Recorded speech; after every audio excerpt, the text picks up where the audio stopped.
Konbanwa. Good evening. My name is Geronimo Guerres, and this is Konbanwa SHIGA. Today we would like to introduce Mr. Edward Iwasko, a Canadian with the Otsu Volunteer Fire Department.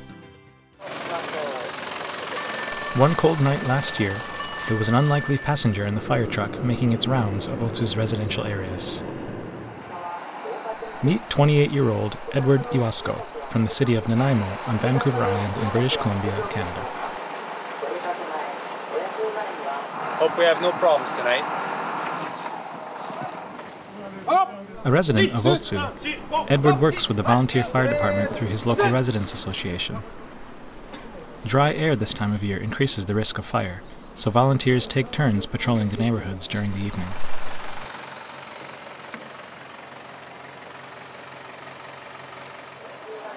Volunteer fire departments are staffed by members of the general public in each community.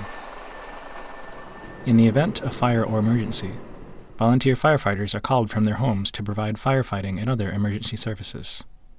Edward joined the volunteer fire department 2 years ago.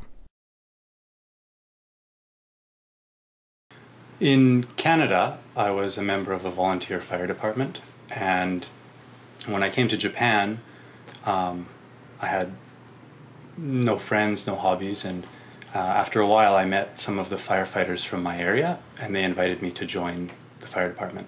So I was very happy to get to help out and be a volunteer. Edward works as an instructor at an English conversation school he manages with his wife, Chiharu. In his time off, he participates in training exercises with the fire department. 4 options. Number 1, how do you Among feel other firefighters, his enthusiasm is second to none. He has the ability to instantly brighten the atmosphere. We appreciate having him. He's a big help. Edward has also noted changes within himself.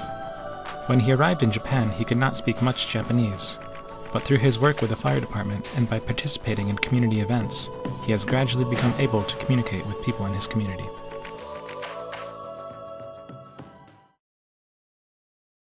The community I live in is really, really friendly. All of my neighbors wanted to talk to me, and they always invited me. My first event was a softball game, and I joined it, and I couldn't speak Japanese, but it's softball, and sports are easy to play even if you can't communicate.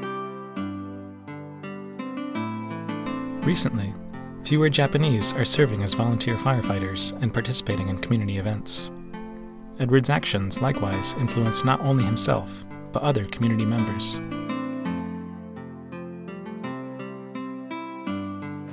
And the events were a chance for me to show my neighbors that my Japanese was improving. More and more I'm becoming a leader in the events, and so I enjoy doing that.